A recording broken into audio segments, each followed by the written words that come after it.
seringkali menyangka bahwa pendidikan seks itu hanya persoalan bagaimana mendidik terkait dengan aktivitas seksual gitu, padahal kan sesuatu yang berbeda. Assalamualaikum warahmatullahi wabarakatuh. Halo teman Kastra, kembali lagi di Sito. Apa kabar teman-teman semua? Semoga teman-teman dalam keadaan sehat, dalam keadaan baik, dan semoga teman-teman selalu bahagia. Pada tanggal 23 Juli kemarin merupakan peringatan Hari Anak Nasional. Untuk memperingatinya, Sito kali ini akan membahas tentang suatu hal yang seharusnya diberikan pada anak-anak, namun masih banyak yang mengabaikannya, yaitu adalah tentang seks edukasi. Banyaknya kasus kekerasan seksual yang terjadi di Indonesia menjadi salah satu bukti bahwa banyak sekali orang yang masih mengabaikan tentang pentingnya seks edukasi ini. Untuk itu, hari ini kita akan membahas bersama salah seorang psikolog dan juga merupakan dosen di Fakultas Psikologi UNAIR, yaitu Ibu Wiwin, untuk membahas seberapa penting sih seks edukasi pada anak. Nah, tapi sebelumnya jangan lupa untuk like dan subscribe channel YouTube ini. Nah, sekarang kita akan langsung terhubung dengan beliau.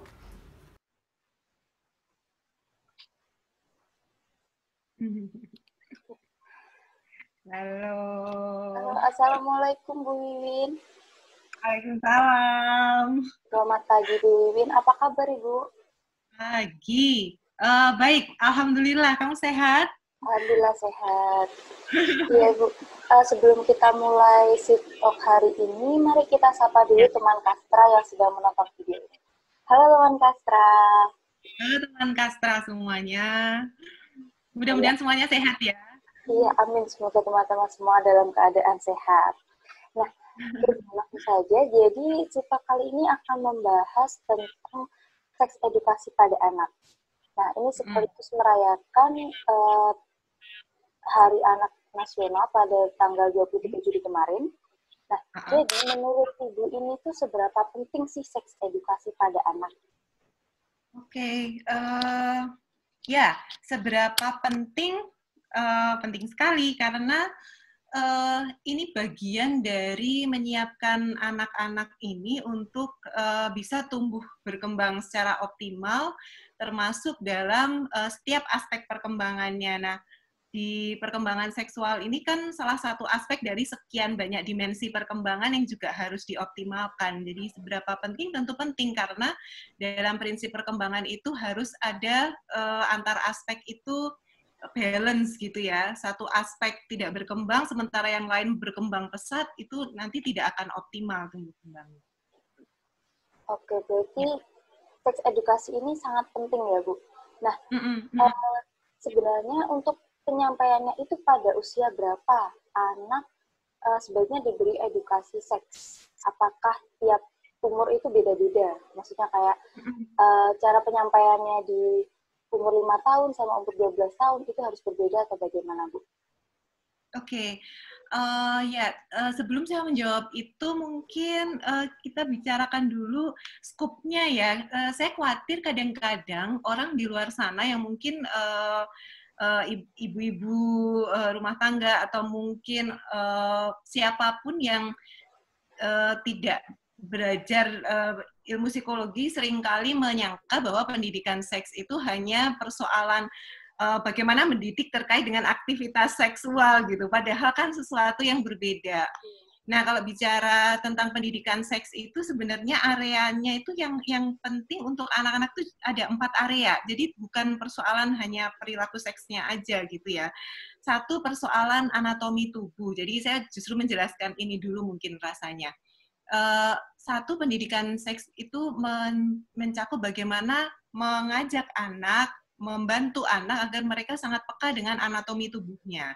Karena kalau dia tidak punya pemahaman yang baik, dia tidak akan bisa mengelolanya dengan baik juga. Jadi anatomi tubuh itu bagian pertama yang harus dipahamkan. Kemudian yang kedua adalah fungsi reproduksi. Jadi kalau anatomi tubuh kan dia mengenal bagian-bagian sampai nanti bagian-bagian mana yang boleh disentuh, mana yang tidak. Nah, kalau yang kedua ini tentang fungsi reproduksi, ini kait-mengait nanti kalau anak di basicnya di usia tertentu itu nanti memahami itu, nanti di usia lanjutannya SD, SMP, dan seterusnya, mereka bisa preventif untuk menghindari sesuatu yang tidak diinginkan. Anatomi tubuh, fungsi reproduksi. Lalu kemudian yang ketiga adalah bagaimana mengajarkan anak tentang healthy relationship sama personal safety. Jadi bagaimana membangun relasi yang sehat dengan rekan, teman main yang berbeda jenis kelamin, lalu kemudian bagaimana menjaga agar aman proses bermainnya, gitu ya. Dan yang keempat, bicara tentang orientasi seksual sama identitas seksual.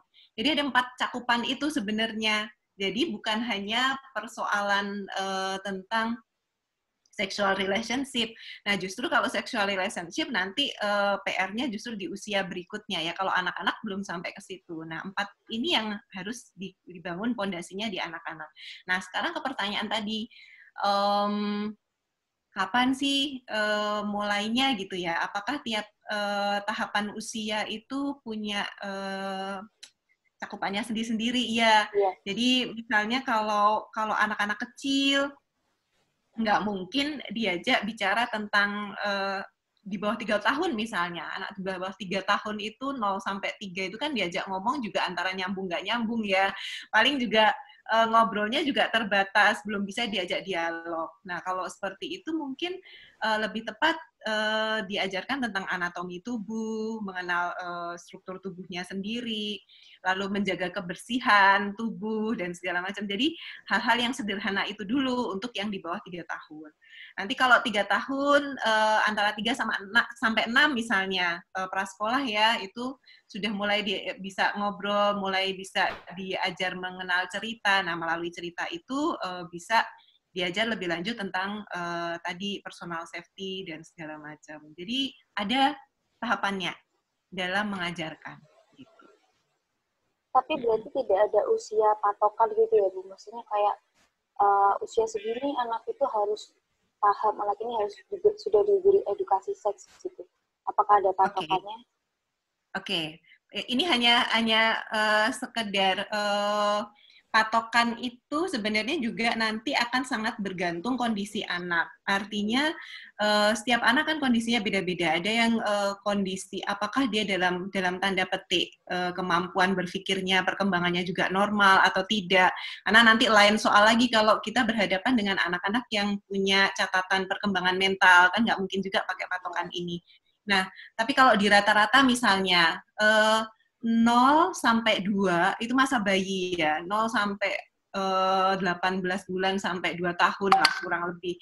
Di masa bayi itu yang pertama kali cakupan pendidikan seksual itu hanya sampai pada satu membangun basic trust-nya, itu juga bagian kenapa kalau orang tua di 0 sampai 2 di masa bayi itu memberikan perhatian yang cukup, anak merasa disayangi, terbangun kepercayaan ke orang tua dan sekelilingnya, maka nanti di usia berikutnya, kalau orang tua memberikan informasi lanjutan tentang pendidikan seks di tahapan berikutnya, dia percaya, memahami dengan lebih mudah, karena dia terbangun kepercayaan pada orang tua dan sekelilingnya gitu ya. Jadi yang pertama 0 sampai 2 itu basic trust-nya dulu.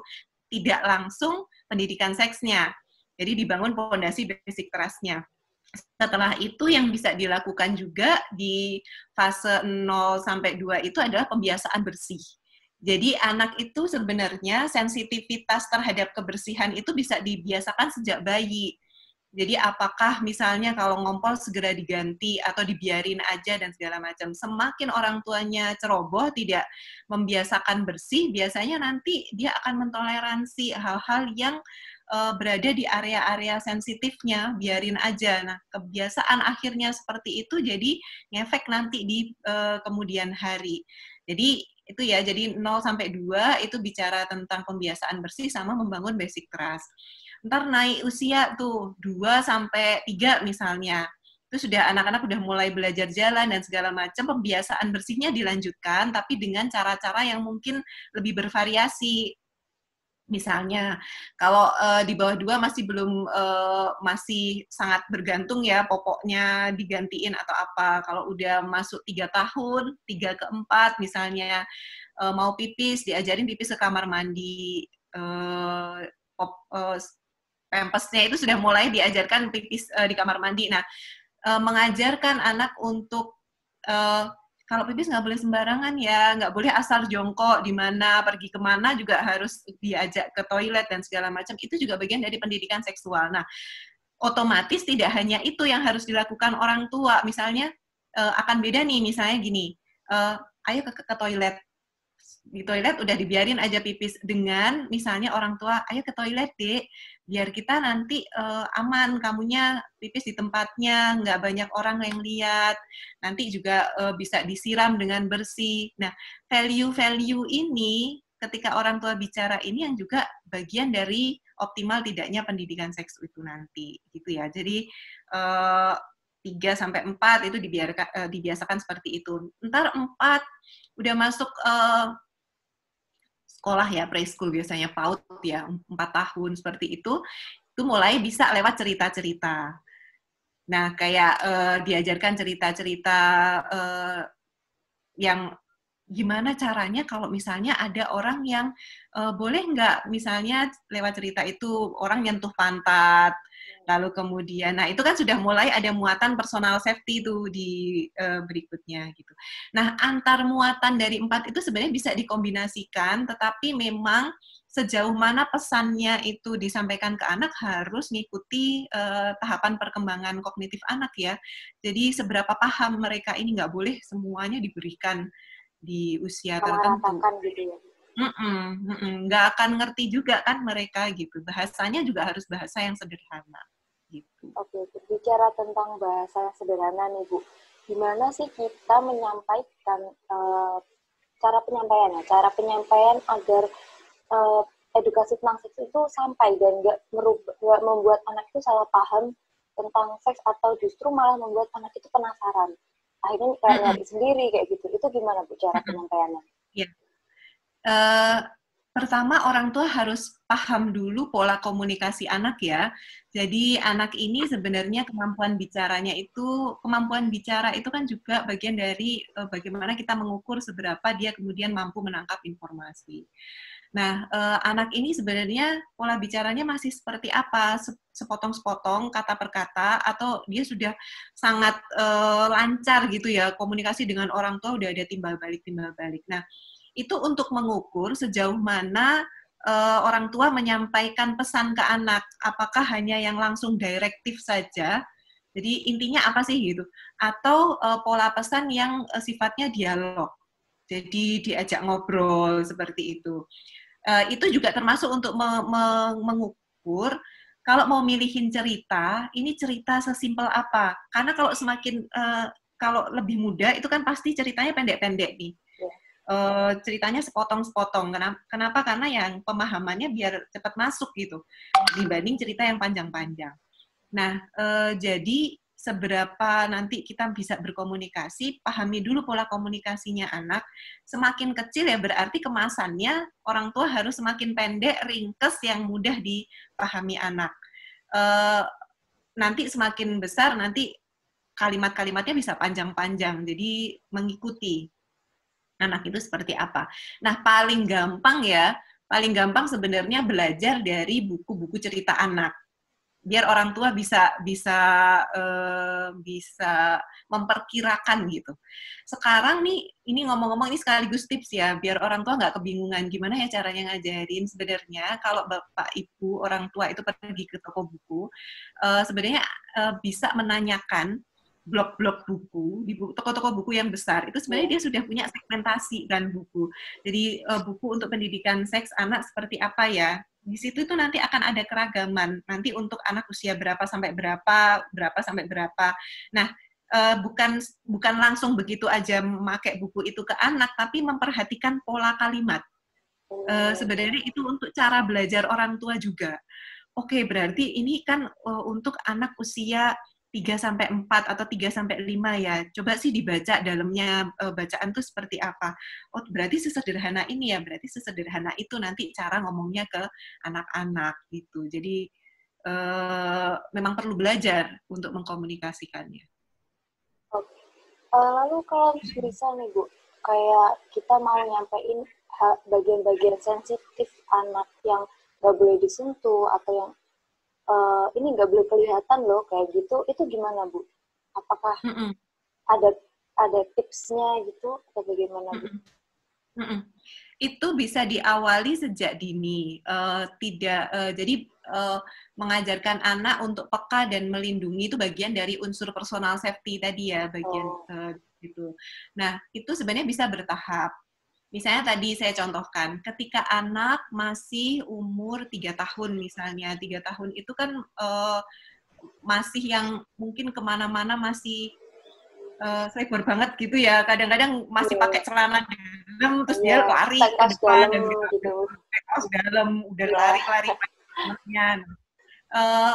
Itu mulai dari hal yang sederhana. Orang tua membiasakan untuk tidak anak hanya mengenakan pakaian dalam lalu pergi keluar rumah. Pembiasaan itu adalah cara. Jadi pendidikan itu untuk anak-anak di bawah 5 tahun itu sebenarnya tidak harus dengan edukasi yang sifatnya itu pemberian ceramah atau pengetahuan atau yang tidak harus lewat komunikasi, tetapi lewat pembiasaan perilaku sehari-hari secara langsung. Jadi satu dengan itu membiasakan anak berpakaian lengkap kalau keluar rumah. Nah, tapi setelah itu nanti sambil seperti itu, sambil orang tua juga bilang bahwa adik kalau keluar rumah itu harus baju lengkap ya. Soalnya nanti di sana kotor, banyak penyakit. Nanti kalau misalnya banyak kena kotoran, kita nggak sengaja, terus nanti ada kotoran yang masuk ke perut, masuk ke ini. Nah, hal-hal yang seperti itu dimisalkan. Itu bisa dicontohkan.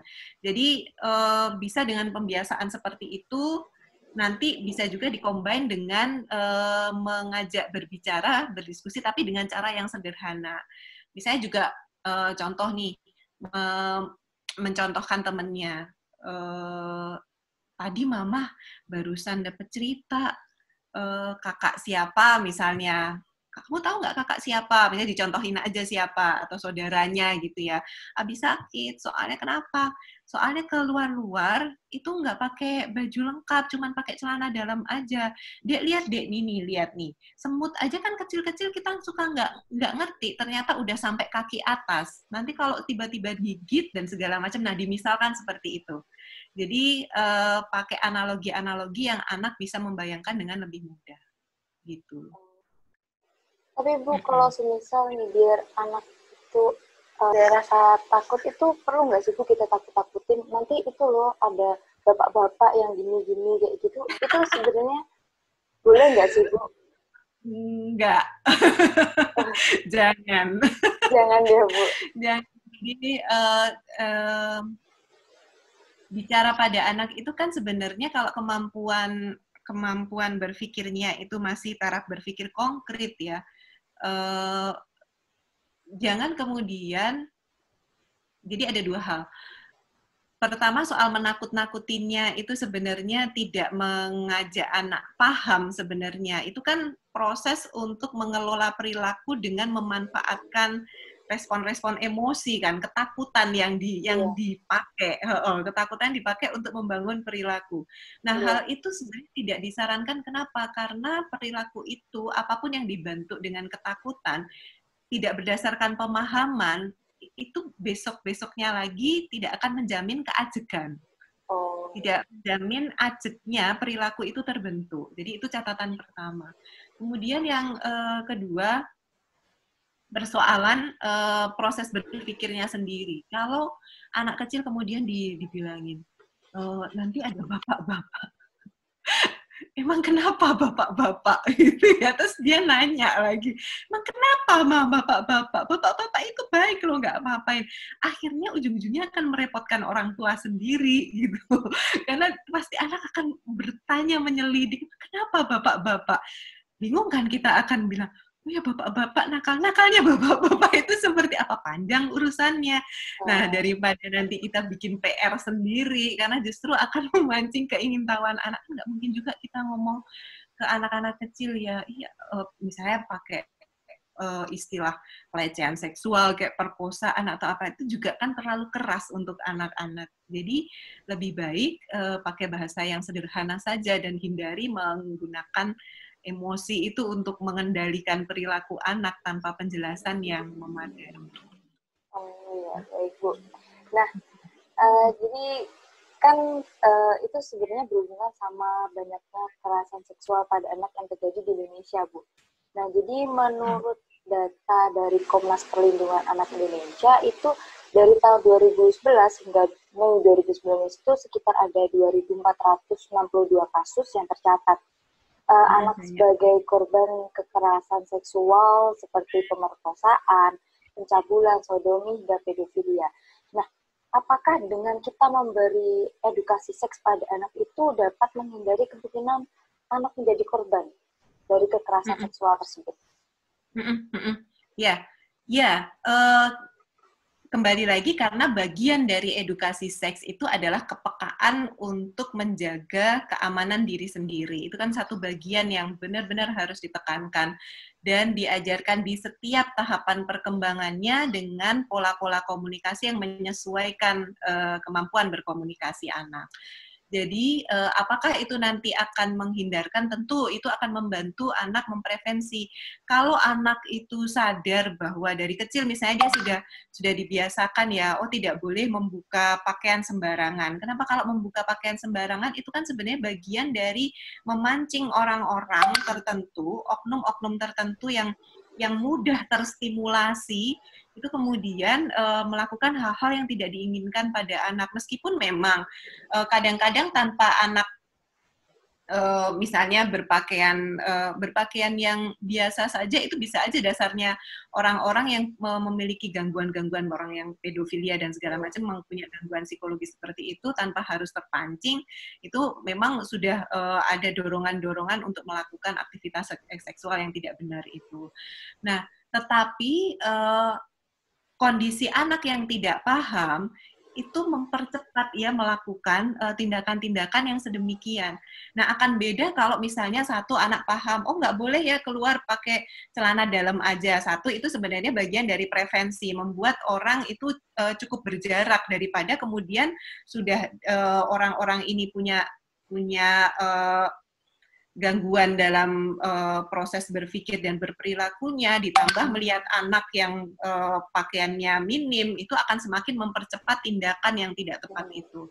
Jadi anak memprevensi dengan seperti itu. Nah, kalau personal safety-nya itu bisa dilatih orang tua dengan jauh lebih baik juga, anak bisa diajarkan untuk melindungi diri. Misalnya ada orang yang tidak dikenalkan di banyak sekali contoh leaflet,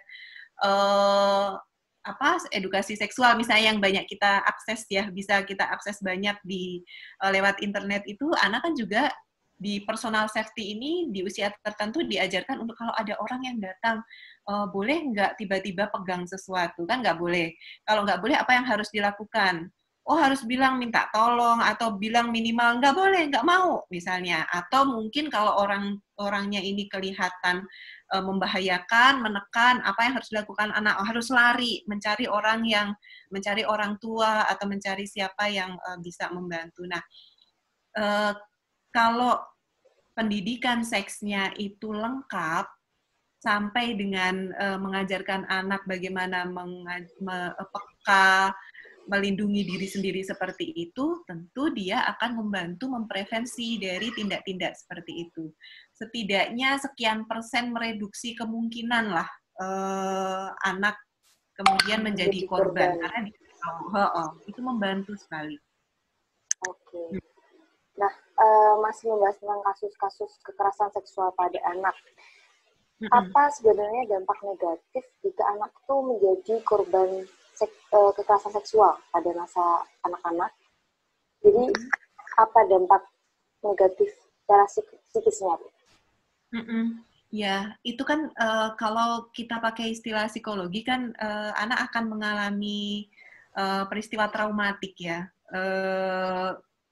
Apalagi kalau kemudian traumanya itu tidak hanya psikologis tapi juga ke fisik dan segala macam. Semakin banyak sekali luka yang dia alami kan semakin berat gitu kondisi traumanya. Nah, hal-hal yang sedemikian ini nanti efeknya memang jangka panjang. Jadi menjadi persoalan psikologis yang mungkin akan muncul di kemudian hari. Nah, bentuk resiko-resikonya itu juga akan sangat tergantung pada bagaimana karakter anak sendiri. sebagai contoh misalnya untuk anak-anak yang tipenya introvert gitu ya, anak-anak yang tidak mudah untuk menceritakan apa yang dia alami, dia cenderung memendam, bisa jadi kemudian pada titik tertentu dia tidak kuat memendam itu, dia melakukan tindakan-tindakan yang kemudian semakin merugikan diri sendiri.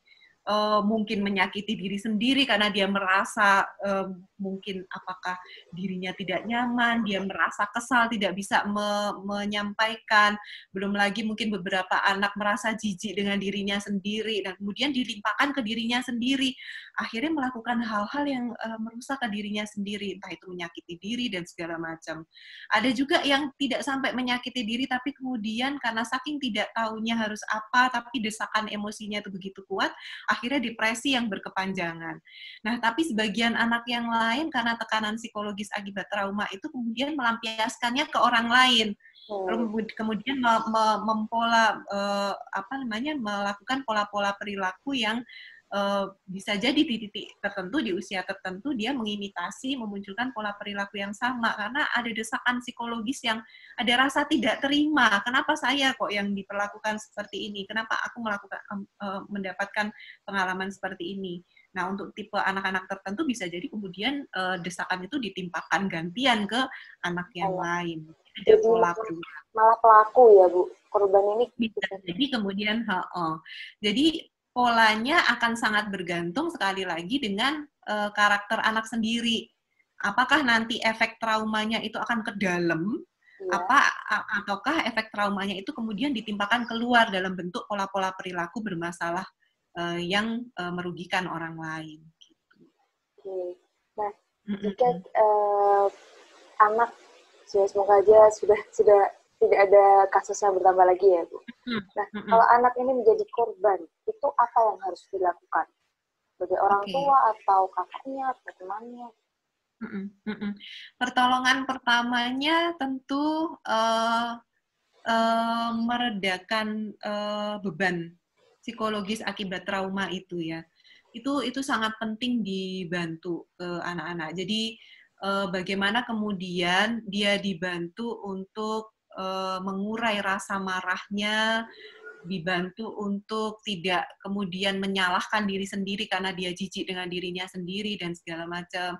Biasanya nanti akan ada pendampingan awal yang perlu dilakukan oleh orang tua dan tergantung juga tingkat trauma yang dialami anak ya, apakah nanti membutuhkan bantuan profesional atau tidak. Tapi orang tua berusaha untuk membantu anak untuk mengurai kesedihannya agar tidak terjebak pada emosi negatif, dialihkan. Yang biasanya bisa dilakukan itu dialihkan. Kadang-kadang agak beresiko kalau misalnya nih orang tua udah nggak usah dipikirin, udah om itu memang itu, menyebut kata om itu bisa jadi juga mengingatkan buat anak. Nah, kadang jembatannya adalah mengalihkan. Jadi membuat anak tidak terpaku memikirkan itu, tapi mengajak anak melakukan sesuatu, tapi dengan didampingi agar anak merasakan kenyamanan gitu. Jadi dialihkan, ayo deh ini ya deh yuk. Rasa aman gitu ya, Bu. Memulihkan rasa aman. Ini ada mama ada di sini, ayo mainan ini yuk, nggak usah nggak usah sendirian begitu, yuk main teman-temannya ada. Kalau nggak mau sama teman, sama mama dulu. Terus dialihkan melakukan sesuatu yang bisa melepaskan dia dari ingatan-ingatan traumatiknya itu. Nah, nanti beriring waktu, kalau dari situ, dari pengalihan itu kemudian tekanannya udah mulai berkurang, sudah mulai lega, sudah mulai enak, itu biasanya nanti anak mulai bisa diajak bicara untuk kemudian diajak melupakan atau apa gitu ya. Tapi selama masih tertekan itu lebih baik biasanya jembatannya yang enak untuk anak itu dialihkan. Agar dia mulai menumbuhkan. Itu kan ketika traumatik itu kan dominasi emosinya kan emosi negatif ya. Kalau dialihkan melakukan sesuatu yang menyenangkan, itu emosi negatifnya itu diimbangi dengan produksi emosi-emosi positif. Jadi senang, bahagianya, itu ditumbuhkan gitu ya, Bu. Jadi dia mengurangi yang tekanan yang negatif itu. Jadi dominasi positifnya yang ditumbuhkan dulu untuk pertolongan pertama. Pertanyaan pertama dari @Ibrahim Hanif. Pacaran atau apa, nggak perlu dikhawatirkan karena memang bukan itu edukasinya. Si anak ketika melakukan kekeliruan itu bukan solusi biasanya. Ketiga, apa jawaban yang tepat ketika anak melihat perempuan hamil dan bertanya mengenai alasan mengapa perut perempuan tersebut bisa besar? Ini juga berkaitan bersama pertanyaan. Dijelaskan seperlunya, lainnya itu di-PR-kan. Dimintakan ke gurunya maksudnya. Kalau kamu sekolah, itu kamu bisa diajarin sama